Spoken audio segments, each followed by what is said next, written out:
Doctor Awadhesh Kumar Dubey, कमला नेहरू भौतिक एवं सामाजिक विज्ञान संस्थान सुल्तानपुर से। दोस्तों, आज के हमारे इस लेक्चर का चर्चा का विषय है मैक्सिमम सोशल एडवांटेज थ्योरी, अधिकतम सामाजिक कल्याण का सिद्धांत। जब हम चर्चा कर रहे हैं सामाजिक कल्याण सिद्धांत की, तो सबसे पहले इसके इतिहास पर हम चर्चा कर लेते हैं कि इसका इतिहास क्या रहा है। कल्याण के सिद्धांत के बारे में जो लिखित प्रमाण मिलता है उसके आधार पर सबसे पहले इसकी चर्चा प्रोफेसर जेबी से, एडम स्मिथ, हेनरी पालनेर, इन अर्थशास्त्रियों ने की है। इन अर्थशास्त्रियों का मानना था कि राज्य का आर्थिक क्रियाकलापों में न्यूनतम हस्तक्षेप होना चाहिए। एक सिद्धांत है लेसे फेयर सिद्धांत, आपने सुना होगा, जिसे न्यूनतम हस्तक्षेप का सिद्धांत भी कहते हैं। लेस इंटरफेरेंस थ्योरी के नाम से भी आप इसको जान सकते हैं। इन तीनों अर्थशास्त्रियों का मानना था, या उस काल में जितने भी अर्थशास्त्री थे उन समस्त अर्थशास्त्रियों का मानना था कि सरकारी आय और व्यय की मात्रा न्यूनतम होनी चाहिए। जितना ज़्यादा सरकार आय अर्न करेगी उतना ही ज़्यादा सरकार को व्यय करना पड़ेगा, और उतना ही ज़्यादा सरकार को अपने राज्य के क्रियाओं में हस्तक्षेप करना पड़ेगा, जो राज्य के क्रियाकलाप के लिए उचित नहीं है, जो राज्य के आर्थिक विकास के लिए उपयुक्त नहीं है। चूँकि इन समस्त अर्थशास्त्री का जो समूह है वो स्वतंत्र व्यापार के सिद्धांत से, ओपन इकोनॉमी से बिलोंग करता था, तो इनका मानना था कि अर्थव्यवस्था को, बाजार को स्वतंत्र छोड़ देना चाहिए, और राज्य जितना कम से कम हस्तक्षेप करेगा उतना ही ज़्यादा अर्थव्यवस्था को स्वतंत्र रूप से चलने में मदद मिलेगी, और अपने आप आर्थिक क्रियाओं का विकास उतना ही ज़्यादा होगा। तो इसी नाते इन अर्थशास्त्रियों ने जो अपने सिद्धांत का आधार रखा है वो न्यूनतम हस्तक्षेप के सिद्धांत का आधार रखा है, न्यूनतम इंटरफेरेंस थ्योरी के बारे में चर्चा की है। किंतु इनके बाद जब प्रक्रिया बदलती गई, द्वितीय विश्व युद्ध के बारे में चर्चा होने लगी, द्वितीय विश्व युद्ध या मैं पीसा की मंदी के दौर के बारे में चर्चा करूं, तो उस दौरान से प्रोफेसर जेएम कीन्स के सिद्धांत के आने के बाद से राज्य के हस्तक्षेप पर लगातार प्रभाव दिया जाने लगा। लगातार यह कोशिश होने लगी कि राज्य जितना अधिक हस्तक्षेप करेगा देश के आर्थिक विकास को उतना ही ज़्यादा महत्व मिलेगा। तो इसी समय से कुछ अर्थशास्त्रियों ने धीरे धीरे आर्थिक विचारधारा के में सुधार आना शुरू हुआ, और राजस्व का सिद्धांत यहीं से स्थापित होता है। छात्रों, उसी दौरान कई अर्थशास्त्रियों ने राज्य के हस्तक्षेप की नीति के बारे में भी चर्चा किया, और वो सिद्धांत धीरे धीरे आगे बढ़ता हुआ आधुनिक काल में स्थापित हो गया। आधुनिक काल में जो सिद्धांत चल रहा है उस सिद्धांत के तहत माना जाता है कि राजस्व के लिए सबसे ज़्यादा उपयुक्त सिद्धांत यह है कि राज्य कितना हस्तक्षेप करे, और इस विचारधारा को मानने वाले अर्थशास्त्रियों में professor Pigou, professor Dalton, professor Musgrave, जो भारतीय अर्थशास्त्री भी एक हैं, इसमें प्रोफेसर भार्गव, इनका नाम प्रमुखता से लिया जाता है। सर्वप्रथम इससे जुड़े हुए जो सिद्धांत हैं उनका प्रतिपादन पीगू ने किया था, जिन्होंने अपने सिद्धांत का नाम न्यूनतम कुल त्याग के सिद्धांत के रूप में किया था, जिसकी चर्चा इनकी पुस्तक स्टडी इन पब्लिक फाइनेंस में आपको देखने को मिलती है। इन्होंने कहा था कि करारोपण के फलस्वरूप समाज को जो त्याग करना चाहिए वह न्यूनतम होना चाहिए। करारोपण के फलस्वरूप समाज को जो त्याग करना पड़ता है वो न्यूनतम होना चाहिए। न्यूनतम त्याग की इसी विचारधारा को प्रोफेसर डाल्टन ने अपने भी सिद्धांत में स्थापित किया है, बस नाम उनका बदल दिया है। प्रोफेसर डाल्टन ने अपने सिद्धांत में इसको अधिकतम सामाजिक लाभ के सिद्धांत के नाम से विश्लेषित किया है, जिसकी चर्चा हम आज के इस सिद्धांत में करेंगे। इसी सिद्धांत को प्रोफेसर भार्गव ने भी अपने विचारों में अभिव्यक्त किया है, जिसमें उन्होंने अपने विचारों में इस सिद्धांत को लोकवित्त का सिद्धांत या राजस्व के सिद्धांत के नाम से वर्णित किया है। प्रोफेसर मस्ग्रेव ने भी इसी विचारधारा को अपने सिद्धांत में अपनी भाषा में वर्णित किया है, जिनके सिद्धांत का नाम है बजट निर्धारण का सिद्धांत, या कुछ किताबों में ये बजट निर्धारण के अधिकतम कल्याण के सिद्धांत के रूप में भी देखने को मिलता है। आधुनिक युग में राजस्व के समस्त क्रियाओं का संचालन छात्रों इसी सिद्धांत के आधार पर होता है, क्योंकि समाज में सरकार का मानना है, आज के अर्थशास्त्रियों का भी यह मानना है कि सरकार का उद्देश्य अधिकतम सामाजिक कल्याण प्राप्त करना है।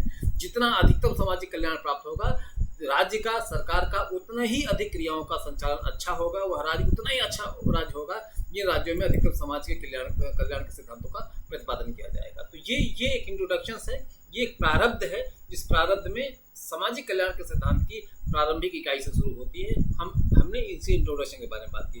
अब इस सिद्धांत में, इस लेक्चर में जो मेन फोकस हमारा है अधिकतम सामाजिक कल्याण के सिद्धांत के बारे में अध्ययन करना, उसके बारे में हम चर्चा करते हैं, जो प्रोफेसर डाल्टन के द्वारा प्रतिपादित किया गया है। छात्रों, व्यक्ति की ही बात, सरकार भी सार्वजनिक आय और व्यय में सामंजस्य स्थापित करना चाहती है, और उसके सामंजस्य का मुख्य उद्देश्य अधिकतम सामाजिक कल्याण होता है।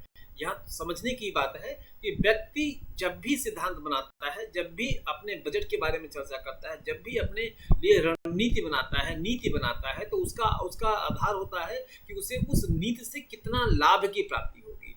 ठीक यही प्रक्रिया जब सरकार बनाती है तो सरकार अपने सिद्धांत में, अपने अपने पॉलिसीज में उसकी कोशिश होती है कि कैसे उसको अधिकतम कल्याण की प्राप्ति होगी। मैं बजट की तरफ अगर आपका ध्यान इंगित करूं, क्योंकि इस पूरे अध्ययन का मूल बिंदु बजट है, तो हम जब बजट बनाते हैं तो हमारा उद्देश्य क्या होता है, हमें जितनी आय की प्राप्ति हो रही है क्या उससे हमारा व्यय कम है।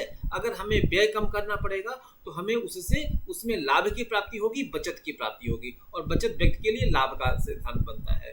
ठीक उसी प्रकार से सरकार का उद्देश्य होता है कि सरकार जब आय प्राप्त करती है, जितना पब्लिक रेवेन्यू प्राप्त करती है और जितना एक्सपेंडिचर्स करती है, सरकार देखती है जितना सरकार ने व्यय किया, उस व्यय से क्या कल्याण की भावना, जितनी कल्याण सृजन हो रहा है, क्या वह कल्याण उसके व्यय से अधिक है। अगर सरकार के व्यय से वह कल्याण की भावना अधिक है तो सरकार का अधिकतम यथेष्ट सिद्धांत यही होता है। इसी उद्देश्य की प्राप्ति के लिए ऐसे सिद्धांत को अपनाना आवश्यक हो जाता है जो सार्वजनिक आय एवं सार्वजनिक व्यय के बीच उचित समायोजन कर रहे हैं या कर सकते हैं या करते हैं।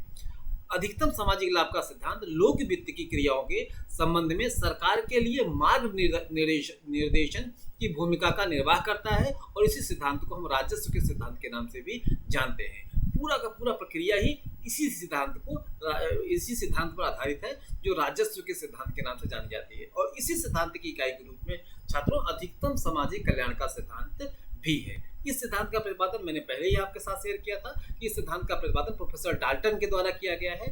डाल्टन ने इस सिद्धांत को स्थापित करते हुए एक परिभाषा दी है जो आपकी स्क्रीन पर दिखाई पड़ रही होगी।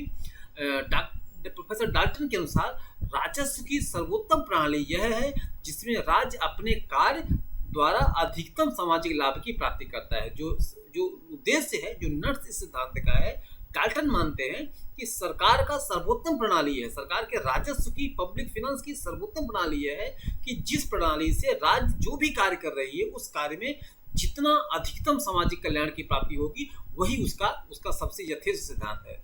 इस सिद्धांत की व्याख्या स्वरूप प्रोफेसर डाल्टन कहते हैं या इस बात पर जोर डालते हैं कि सरकार द्वारा राजस्व की व्याख्या इस प्रकार से की जानी चाहिए कि अधिकतम सामाजिक लाभ की प्राप्ति हो सके, परंतु यह प्रश्न है कि अधिकतम सामाजिक लाभ कैसे प्राप्त किया जाएगा, अर्थात अधिकतम सामाजिक लाभ प्राप्त करने के लिए लोक वित्त की किस प्रणाली को आधार बनाया जाएगा, किस प्रणाली पर फोकस डाला जाएगा, ये प्रोफेसर डाल्टन ने अपने सिद्धांत के रूप में स्पष्ट करने की बात की थी। तो छात्रों, इसी अध्ययन को जब पूरा करते हैं तो उस अध्ययन में दिखाई पड़ता है कि प्रोफेसर डाल्टन कहते हैं कि इस सिद्धांत को दो पक्षों में विभाजित किया जाता है, और इसी दोनों पक्षों की व्याख्या अब हम आपके सामने स्क्रीन पर रख रहे हैं। छात्रों, अभी हमने देखा कि प्रोफेसर डाल्टन ने अपने सिद्धांत को स्पष्ट करने के लिए दो विभागों में इसको विभाजित किया था। पहला था आय पक्ष और दूसरा है व्यय पक्ष। अब हम एक एक पक्ष को अलग अलग स्पष्ट करने की बातें करें। पहला आय पक्ष की मैं बातें कर रहा हूँ, दोनों ही पक्ष आपको स्क्रीन पर दिखाई पड़ रहे होंगे। मैं पहले आय पक्ष के बारे में चर्चा करूँ आपसे। हम जानते हैं कि सरकार अपनी आय करों के रूप से प्राप्त करती है, और कर लगाने से समाज पर भार बढ़ता है। उसके फलस्वरूप समाज को अनुपयोगिता प्राप्त होती है। जो कर लगा दिया जाएगा तो सरकार के कर लगाने से जनता के आय में कटौती हो जाती है। जितना सरकार कर लगाती है उतना अब जनता को कर के रूप में सरकार को भुगतान करना पड़ेगा, और चूंकि वह धनराशि जनता के द्वारा उपयोग तो की नहीं गई और बिना उपयोग किए ही वो धनराशि व्यय हो गई, तो ऑटोमेटिकली आप कह सकते हो कि जितना सरकार ने कर लगाया उतना जनसंख्या के ऊपर, उतना जनता के ऊपर भार वो हुआ, और वो भार जो है जनता के द्वारा अनुपयोगी व्ययों में चला गया, क्योंकि उसका जनता प्रत्यक्ष लाभ नहीं अर्न कर पा रही है। इतना ही नहीं, कर की प्रत्येक अगली इकाई समाज के ऊपर पहले की अपेक्षा और अधिक भार बढ़ा देती है। अगर सरकार कर में वृद्धि कर रही है तो एक बार तो जो कर सरकार लगा रही है वह कर सरकार जनता के ऊपर भार के रूप में है, किंतु अगर सरकार भविष्य में और अधिक व्यय कर रही है तो और अधिक व्यय करने के लिए जनता के ऊपर और अधिक कर लगाएगी। आय पक्ष की बात है, उसको और अधिक आय करना है तो जनता के ऊपर कर का लेविट और करेगी, जैसे जैसे जनता के ऊपर सरकार कर की भार को बढ़ाती चली जाती है, ये अपेक्षा की जनता के आय में से कटौती है।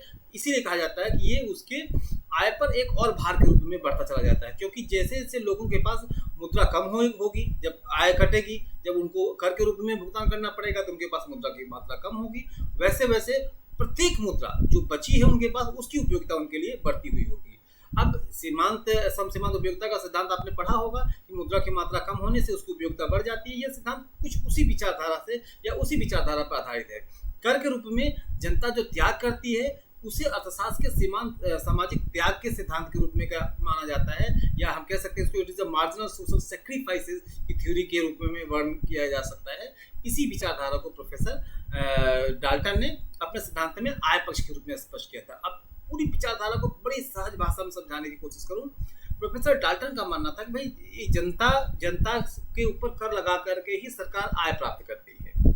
अब जितना सरकार कर लगाएगी, जितना सरकार कर बढ़ाएगी, उतना ही सरकार के पास व्यय करने के लिए धनराशि की प्राप्ति होगी, और जितना जनता के ऊपर कर लगेगा वह कर जनता की आय में से एक कटौती का हिस्सा है। जैसे जैसे सरकार कर बढ़ाती चली जाएगी वैसे वैसे जनता को अनुत्पादक कार्यों में वृद्धि होती चली जाएगी, जनता की आय करती चली जाएगी और उनके ऊपर वो भार के रूप में होगा, और वह भार एक प्रकार से उनके द्वारा सरकार को सेक्रीफाइस किया जा रहा है। मार्जिनल सोशल सेक्रीफाइस मतलब सीमांत सामाजिक त्याग के रूप में इस विचारधारा को प्रोफेसर डाल्टन ने स्पष्ट किया है। अब दूसरा पक्ष की मैं बातें करूं, व्यय पक्ष के बारे में चर्चा करूं। व्यय जो जनता के द्वारा किया जाता है या जो सरकार के द्वारा सामाजिक कल्याण के कार्यों में किया जाता है। जब सरकार आय प्राप्त कर लेगी तो उसी आय को सरकार व्यय करती है। उससे जो सरकार के द्वारा व्यय किया जाता है उससे जनता को किसी न किसी प्रकार से सब्सिडीज के रूप में, किसी प्रकार से सहायता के रूप में प्राप्त होता है।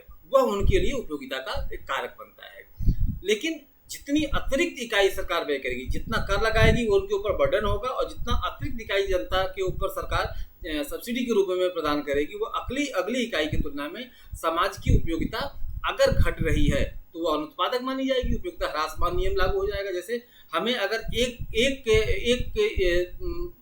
वस्तु सरकार के द्वारा सहायता के रूप में प्राप्त हो रही है तो अगली वस्तु अगर हमें मिलती है तो उस वस्तु से मिलने वाली उपयोगिता हमारी घटती हुई होगी। पढ़ा है अर्थशास्त्र के स्टूडेंटों को अंदाजा है कि हर अगली इकाई से मिलने वाली उपयोगिता घटती हुई होती है। तो ये उसी सिद्धांत पर आधारित है, क्योंकि हर अगली इकाई से जनता अगर एक व्यक्ति को एक से अधिक इकाई पर त्याग करती है, देती है, सब्सिडी के रूप में देती है, तो उसको उससे प्राप्त होने वाली उपयोगिता घटती हुई होती है। सरकारी व्यय से समाज में जो भी धनराशि प्राप्त होती है, जो भी सहायता प्राप्त होती है, उससे उनके अंदर संतुष्टि का भाव होता है। अब उनके द्वारा वस्तुओं एवं सेवाओं को उपभोग करने से जो संतुष्टि प्राप्त होगी उसको प्रोफेसर डाल्टन ने मैक्सिमम सोशल सेटिस्फैक्शन का नाम दिया है, अधिकतम सामाजिक संतुष्टि का नाम दिया है, अधिकतम सीमांत कह सकते हैं, सीमांत सामाजिक संतुष्टि का नाम दिया है। अब संतुलन के बिंदु के बारे में प्रोफेसर डाल्टन कहता है, या प्रोफेसर डाल्टन का मानना है कि अधिकतम सामाजिक लाभ से प्राप्त करने के लिए यह आवश्यक है कि राजकीय व्यय सरकार के द्वारा किया गया व्यय, राजकीय व्यय प्रत्येक दशा में उस सीमा तक बढ़ते रहे, उस सीमा तक बढ़ता हुआ हो जहां पर अधिकतम सामाजिक सेक्रीफाइस, मैक्सिमम सोशल सेक्रीफाइस और मैक्सिमम सोशल सेटिस्फैक्शन दोनों संतुलन की अवस्था में ना आ जाए। अगर सेटिस्फैक्शन और सेक्रीफाइस दोनों एक संतुलन की अवस्था में है तो उसे हम क्या कहेंगे, ये यथेष्ट बिंदु है, ये संतुलन का बिंदु है। अगर सेक्रीफाइस ज्यादा हो रहा है और सेटिस्फैक्शन कम मिल रहा है तो उस अवस्था को प्रोफेसर डाल्टन कहते हैं कि असंतोष की अवस्था होगी। इस अवस्था में लोग उतना त्याग नहीं करना चाहेंगे, और अगर लोग त्याग कम कर रहे हैं और उनको सेटिस्फैक्शन ज़्यादा मिल रहा है तो इस अवस्था को सरकार कहती है कि सरकार के ऊपर बर्डन बढ़ता चला जाएगा। प्रोफेसर डाल्टन का मानना है कि एक आदर्श स्थिति नहीं है, क्योंकि सरकार को व्यय जितना ज़्यादा सरकार करेगी, आय प्राप्ति नहीं होने पर, कर के द्वारा आय की प्राप्ति नहीं होने पर सरकार को डिपेंड्स तो रहना पड़ेगा किसी दूसरे स्रोतों के माध्यम से, वो भविष्य में जाकर के कर के भार के रूप में ही स्थापित किया जाएगा। तो अब पूरी सिद्धांत को अगर मैं एक सरल भाषा में बातें करूं, प्रोफेसर डाल्टन का मानना है कि अगर सरकार के द्वारा कर लिया जा रहा है और जनता को उसी कर के माध्यम से सहायता प्रदान की जा रही है, तो वो दोनों बिंदु एक ऐसे पॉइंट पर मैचअप होनी चाहिए जहां पर सोशल मैक्सिमम सेक्रीफाइस और सोशल मैक्सिमम सेटिस्फैक्शन दोनों बराबर होनी चाहिए। इसी बिंदु को यथेष्ट बिंदु, इसी बिंदु को संतुलन बिंदु, इसी बिंदु को अधिकतम संतुलन, अधिकतम सामाजिक कल्याण के बिंदु के रूप में प्रोफेसर डाल्टन ने अपने सिद्धांत में स्थापित किया है।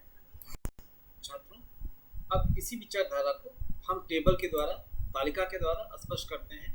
आपको तालिका में 3 पॉइंट दिए गए हैं। पहला है आय एवं व्यय की इकाइयाँ जो उपभोग की जा रही हैं या जो सरकार के द्वारा प्रदान की जा रही हैं। और दूसरी सारणी में हमने लिखा है कर प्रत्येक इकाई से उत्पादन अनुपयोगिता जितना वह कर के रूप में दे रहा है। जब व्यक्ति कर देगा तो प्रोफेसर डाल्टन ने कहा था कि वह उसके ऊपर अनुपयोगिता प्रदान करेगा, वो उसको सेक्रीफाइस, उसको अनुपयोगिता प्रदान करेगा। तो दूसरे तालिका में आपको अनुपयोगिता दिख रही है। और तीसरे कॉलम में आपको लोक व्यय के प्रत्येक इकाइयों से उसको प्राप्त होने वाली उपयोगिता है जिसको वह सब्सिडी के रूप में या लाभ के रूप में प्राप्त कर रहा है। अब आप तालिका में देखिए, पहली इकाई पर सरकार के द्वारा कर 10 रुपये के बराबर में लगाया जा रहा है, जबकि जनता को प्राप्त होने वाली उपयोगिता 50 इकाई के बराबर में।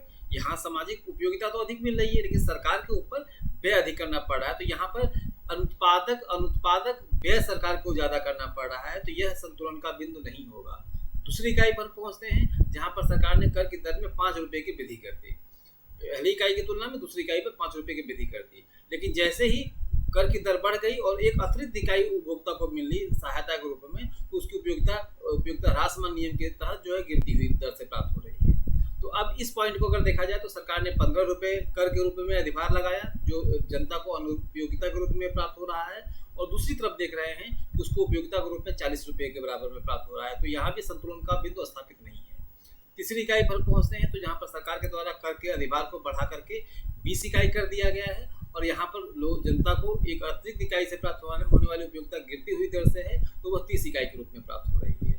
इसी प्रकार क्रमशः आप चौथी इकाई में 25 और 25 देख रहे हैं, पांचवी इकाई में 40 और 15 देख रहे हैं, और छठवीं इकाई में 50 और 10 देख रहे हैं। अब अधिकतम सामाजिक उपयोगिता का सिद्धांत जो प्रोफेसर डाल्टन ने स्पष्ट किया है, उसके आधार पर हम अगर मूल्यांकन करें तो जितना सरकार के द्वारा कर अधिभार लगाया जा रहा है, अगर लोगों को उपयोगिता उतनी प्राप्त हो रही है, मतलब जितनी उनकी अनुपयोगिता है, जितना उनके द्वारा सैक्रिफाइस किया जा रहा है, अगर उनको प्राप्त होने वाला यूटिलिटी, उनको प्राप्त होने वाली उपयोगिता, उनको प्राप्त होने वाला लाभ अगर उतना ही होगा, तो ये अधिकतम सामाजिक कल्याण के सिद्धांत के मूल विचारधारा के अनुरूप होगा।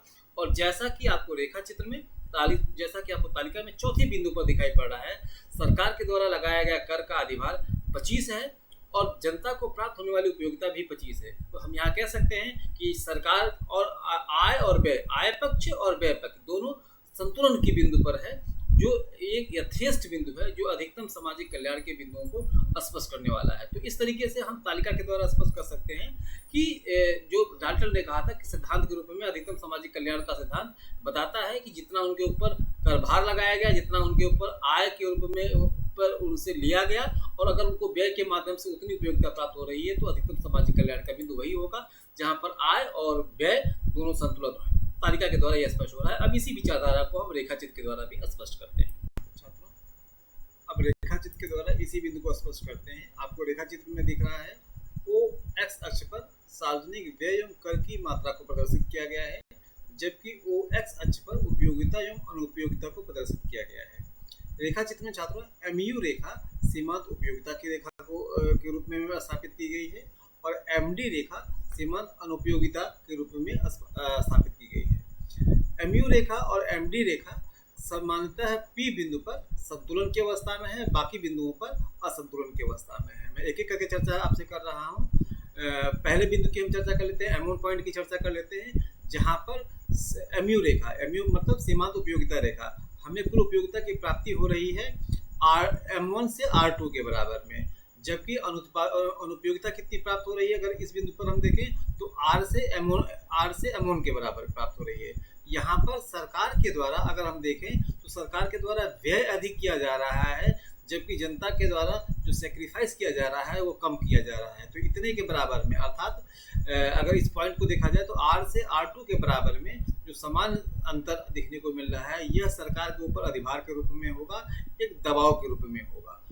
अब इसके आगे दूसरे पॉइंट की हम चर्चा कर लें। अगर हम M2 पर पहुंचते हैं तो M2 पर जो सेक्रीफाइस किया गया है, एमडी रेखा को जो स्पष्ट कर रहा है, वो M2 K2 के बराबर में है, मतलब जनता को सेक्रीफाइस ज़्यादा करना पड़ रहा है, जबकि उसको उपयोगिता कितनी मिल रही है, K से M2 के बराबर, उपयोगिता कम मिल रही है और उनको सेक्रीफाइस अधिक करना पड़ रहा है। तो यह भी असंतुलन का बिंदु होगा, यह भी अनर्थक बिंदु होगा, इस पर जनता को नुकसान होने की संभावना ज़्यादा है। तो अब संतुलन का बिंदु कहाँ होगा, जहाँ पर आय पक्ष को प्रदर्शित करने वाली रेखा अगर हम चर्चा करें छात्रों यहाँ पर, तो आय पक्ष को MU प्रदर्शित कर रहा है और व्यय पक्ष की अगर हम आपसे बातें करें तो MD पक्ष प्रदर्शित कर रहा है।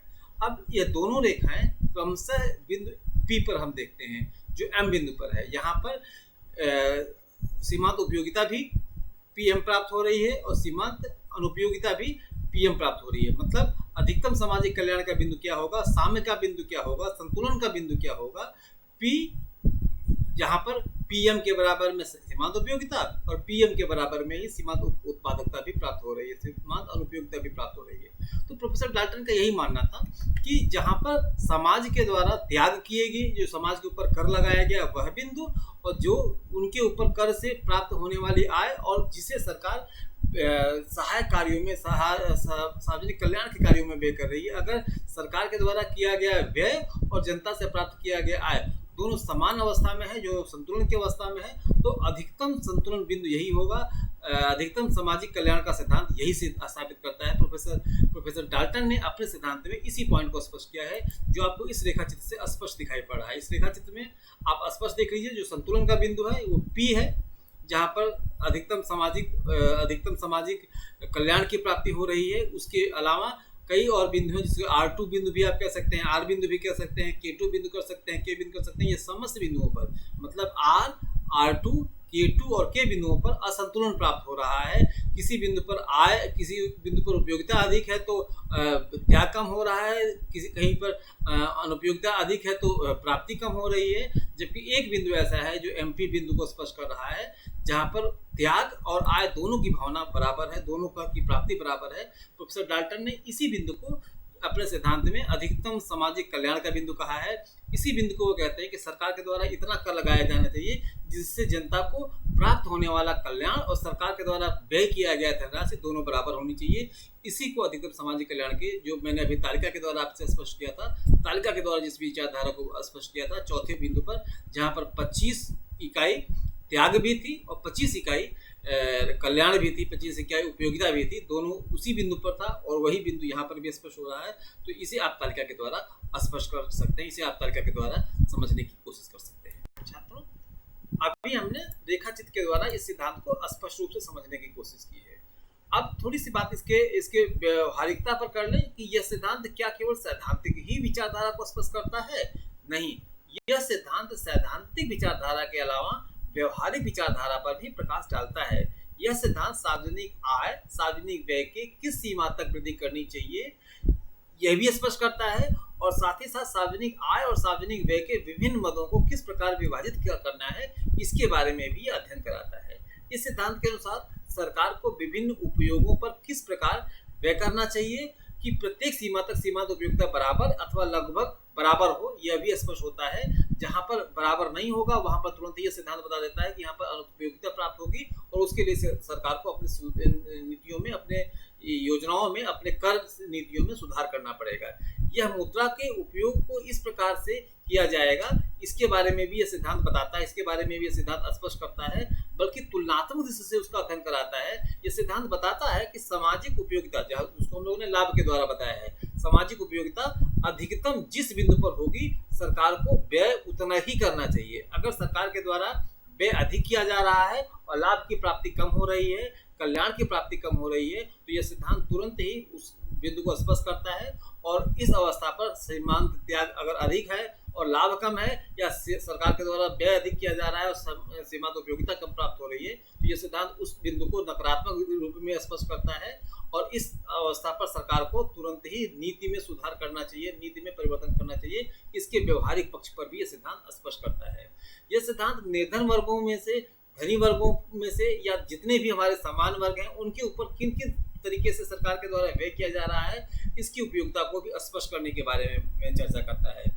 छात्रों, करों का भार विभिन्न स्रोतों में किस प्रकार से विभाजित किया जाएगा इसके बारे में भी यह सिद्धांत बताता है, या प्रत्येक स्रोत से जिस पर कर लगाया जा रहा है उसकी सीमांत त्याग की अवस्था क्या है, उससे समाज पर क्या प्रभाव पड़ेगा, इसके बारे में भी यह सिद्धांत स्पष्ट करता है। यह सिद्धांत बताता है कि लोगों के ऊपर कितना न्यूनतम बोझ पड़ना चाहिए कि उन्हें अधिकतम उपयोगिता प्राप्त हो, इसके बारे में भी यह सिद्धांत स्पष्ट करने की बात करता है। यदि एक स्रोत का सीमांत त्याग दूसरे स्रोत की तुलना में अधिक होगा तो यह सिद्धांत उसे लाभ की दृष्टि से देखेगा, और अगर एक स्रोत का सीमांत त्याग दूसरे के सीमांत त्याग की तुलना में कम होगा तो उसको नकारात्मक या कह सकते हैं ह्रास की दृष्टि से भी ये सिद्धांत स्पष्ट करने के बारे में चर्चा करता है। ये पूरी की पूरी सिद्धांत की मान्यताएं छात्रों 3 विचारधाराओं पर आधारित है। जितना सिद्धांत है ये सारे के सारे सिद्धांत को प्रोफेसर डाल्टन ने 3 विशिष्ट मान्यताओं पर वर्णन किया है, जिस मान्यताओं को आपके स्क्रीन पर दिखाई पड़ रहा होगा।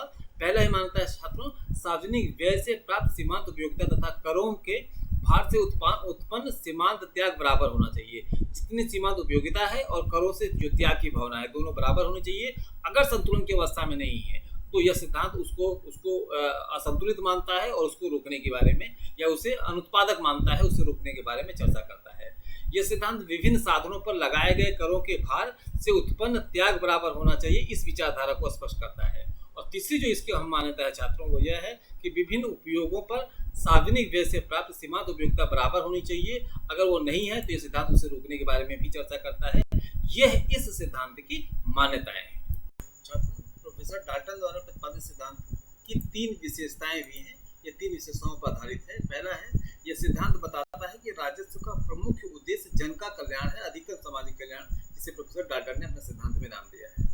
यह सिद्धांत सार्वजनिक आय और सार्वजनिक व्यय के अनुकूलतम सीमा का निर्धारण करता है। यह भी सिद्धांत की उपयोगिता है, यह विशेषता आप कह सकते हैं। और तीसरी इसकी जो सबसे अहम विशेषता है वो सिद्धांत के अनुसार सामाजिक कल्याण उस बिंदु पर अधिकतम होता है जहां पर लोग आय से होने वाली सीमांत अनुपयोगिता त्याग जिसे कहा गया है, और लोग व्यय से प्राप्त होने वाली सीमांत उपयोगिता जिसे लाभ के बराबर कहा गया है या लाभ कहा गया है, ये दोनों जहां बराबर होता है वहीं पर यह सिद्धांत संतुलन का बिंदु स्थापित करता है। तो ये 3 इस सिद्धांत की विशेषताएं हैं जिसके लिए यह सिद्धांत यथेष्ट सिद्धांत माना जाता है। जो अन्य अर्थशास्त्रियों ने इस सिद्धांत को स्थापित किया था उससे इस सिद्धांत की विशेषता प्रमुखता में यह एक अलग बिंदु है जहां पर रेखाचित्री और सैद्धांतिक रूप से संतुलन स्थापित करने की बात कही जाती है। छात्रों, यदि सैद्धांतिक रूप से देखा जाए तो यह प्रोफेसर डाल्टन द्वारा प्रतिपादित सिद्धांत एक उत्कृष्ट सिद्धांत है। अब तक के सिद्धांतों में एक व्यवहारिकता के बोध से संदर्भित सिद्धांत है,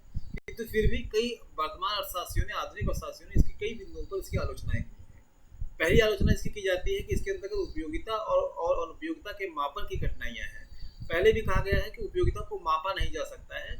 कुछ अर्थशास्त्रियों ने इसको मापने बिंदु में चर्चा की है, लेकिन वास्तविक रूप से उपयोगिता को मुद्रा रूपी पैमाने से या व्यय रूपी पैमाने से वास्तव में मापा नहीं जा सकता है, केवल इसका अनुमान लगाया जा सकता है। और जबकि यह सिद्धांत उसे मापनीय बिंदु मान करके अध्ययन करता है कि कितना सरकार ने व्यय किया और कितना सरकार ने कर लगाया, तो इसको मापनीय मान लिया है और यह इसकी अव्यवहारिक स्थिति को स्पष्ट करता है। तो जो अर्थशास्त्री हैं, वर्तमान अर्थशास्त्री हैं, वो इसी बिंदु पर इसकी आलोचना करते हैं।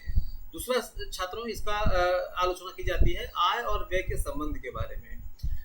इसमें माना जाता है कि सरकार उतने ही व्यय करेगी जितना सरकार को आय प्राप्त होगी, जबकि वास्तव में सिद्धांत क्या है कि सरकार सबसे पहले व्यय का निर्धारण करती है और उसके बाद आय के बारे में संसाधन की व्यवस्था करती है। सरकार बजट जब बनाती है तो पहले आवश्यक व्यय के माध्यमों की चर्चा करती है और बाद में उसी के अनुसार वो आय के बारे में नीति का निर्धारण करती है। अब प्रश्न बनता है कि अगर मान लीजिए सरकार को जो जितना सरकार व्यय कर रही है उतनी सरकार को आय नहीं प्राप्त हुआ, तो क्या सरकार उन व्ययों में कटौती कर देगी? यह सिद्धांत तो कहता है कि अगर सरकार व्यय ज्यादा कर रही है और आय की प्राप्ति कम हो रही है तो सरकार को कर बढ़ा देना चाहिए या व्यय की राशि को घटा देना चाहिए।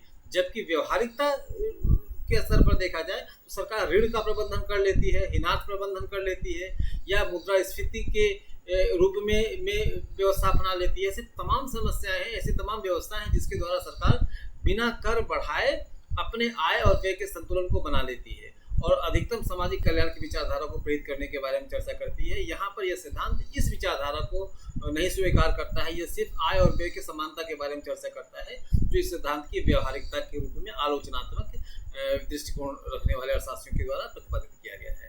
तीसरा इसकी आलोचना की जाती है कि यह वर्तमान त्याग और भविष्य की उपयोगिता को नहीं माप पाता है या वर्तमान त्याग और भविष्य की उपयोगिता के मापने में समस्या पैदा करता है। कई बार होता है सरकार भविष्य के लाभ को देखते हुए वर्तमान में लोगों से त्याग कराती है, लोगों के ऊपर कर लगाती है। अगर सरकार प्रगतिशील सरकार है, सरकार की योजनाएं उपयुक्त हैं, सरकार की योजनाएं आशावादी है, तो लोग वर्तमान समय में कर का त्याग करते हैं और जिससे लोगों को आशा होता है कि भविष्य में लाभ की प्राप्ति होगी। तो इस अवस्था में अगर देखा जाए तो वर्तमान में असंतुलन है और भविष्य में लाभ मिलने की संभावना है, जबकि यह सिद्धांत वर्तमान में संतुलन की बात करता है कि उसे वर्तमान में ही संतुलन चाहिए, जहां पर आय और व्यय दोनों, आय पक्ष और व्यय पक्ष दोनों संतुलन होगा। यह सिद्धांत उसी को उत्कृष्ट बिंदु मानता है, जबकि कई बार ऐसा देखने को मिलता है, व्यवहारिक दृष्टि से देखने को मिलता है कि आय और व्यय का संतुलन वर्तमान में दिखाई पड़ता है और भविष्य की दृष्टि से वो संतुलन एक विचारधारा के रूप में स्थापित हो पाता है। तो यह सिद्धांत इसलिए कहा गया है कि यह सिद्धांत त्वरित एक वर्ष सिद्धांत है, अल्पकाल के लिए सिद्धांत बनाया गया है। दीर्घकाल में यह सिद्धांत स्थापित नहीं होता, दीर्घकाल की मान्यताओं पर सिद्धांत खड़ा नहीं उतरता है।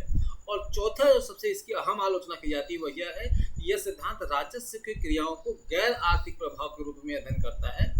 कई बार राजस्व गैर आर्थिक मदों में व्यय किया जाता है, जिसका अध्ययन ये नहीं कर पाता है। कई बार सरकार लाभ के बजाय कल्याण की भावना को ज़्यादा प्रेरित करती है। इन तमाम बिंदुओं पर यह सिद्धांत नहीं कर पाता है, व्यक्तिगत विषयों पर सिद्धांत नहीं कर पाता है, सरकार के योजनाओं को यह सिद्धांत व्यक्तिगत स्तर पर मापनी नहीं कर पाता है। ये सिद्धांत की आलोचनाओं में शामिल है। किंतु इन चारों आलोचनाओं को अगर देखा जाए छात्रों, तो ऐसा नहीं है कि आलोचना के बाद यह सिद्धांत अनुपयोगी बन जाता है या इस सिद्धांत की उपयोगिता समाप्त हो जाती है। इस आलोचनाओं को अध्ययन करने के बावजूद भी अगर देखा जाए तो वास्तविक रूप में यह सिद्धांत आज भी महत्वपूर्ण है। यह सिद्धांत सरल भाषा में, स्पष्ट भाषा में, या कह सकते हैं कि उपयुक्त भाषा में यह राजस्व के बारे में चर्चा करता है, सरकार के व्यय के सिद्धांतों के बारे में चर्चा करता है। ये इस सिद्धांत की उपयोगिता है, जिसे बाद के अर्थशास्त्रियों ने भी अपने सिद्धांतों में एज इट इज अडॉप्ट किया है। यह सिद्धांत भले सैद्धांतिक रूप से कुछ पक्ष इसके कमजोर रहे हों, कुछ अर्थशास्त्रियों ने इसकी सैद्धांतिक रूप से भले इसकी आलोचना की हो, लेकिन वास्तविक दृष्टि से अगर देखा जाए तो यह सिद्धांत उपयुक्त सिद्धांत है। यह सिद्धांत एक उत्कृष्ट सिद्धांत की सीमा में सम्मिलित किया जा सकता है। यह इस सिद्धांत की आलोचनाओं के बावजूद भी यह सिद्धांत की उपयोगिता को स्पष्ट करता है। और तमाम अर्थशास्त्रियों ने, तमाम बाद के भी अर्थशास्त्रियों ने प्रोफेसर डाल्टन के सिद्धांत को अपने सिद्धांत का मूल अर्थ रखा है, अपने सिद्धांत के मूल विषय वस्तु में सम्मिलित किया है। यह इस सिद्धांत की उपयोगिता को स्पष्ट करने के लिए, आलोचनाओं के बाद भी सिद्धांत की उपयोगिता को स्पष्ट करने के लिए बहुत है, पर्याप्त है। छात्रों, आशा है यह लेक्चर आपको अधिकतम सामाजिक कल्याण के सिद्धांत को समझने में मदद करेगा। यह आपके सिलेबस के अकॉर्डिंग, आपकी उपयोगिता के अकॉर्डिंग, आपके मांग के अनुसार या आपकी जो सिलेबस का कैरिकुलर है उसके अनुसार ये सहज भाषा में पूरे के पूरे अध्ययन को आप तक प्रस्तुत रखने में मैं सफल रहा हूँगा। अगर आपको इस लेक्चर में कोई टॉपिक ऐसा लगता है जो अस्पष्ट रह गया है, जो आपको समझ में कम आया है, तो उससे जुड़ा हुआ अध्ययन, उससे जुड़ा हुआ क्वेश्चंस आप मुझे क्वेरीज में आप डाल सकते हैं, या मुझे पर्सनली आप कांटेक्ट करके आप उस क्वेश्चन से मुझे रूबरू करा सकते हैं, ताकि अगले लेक्चर्स में हम उसे और इफेक्टिव तरीके से आपको आपके सामने रख सकें, ताकि आपको समझ में आसानी से आ सके। पूरे लेक्चर्स के लिए धन्यवाद आपको। इस कंटिन्यूएशंस को बनाए रखने के लिए आप इस चैनल को सब्सक्राइब करते रहें और लोगों तक फॉरवर्ड करते रहें, ताकि मुझे मैक्सिमम रिपोर्ट आपकी मिल सके, मुझे आपके मैक्सिमम सपोर्ट मिल सके, मुझे आप तक आपके मैक्सिमम क्वेश्चंस मिल सके, जिससे इस कड़ी को और मजबूत किया जा सके। आज के लिए इस लेक्चर के छात्रों बस यही।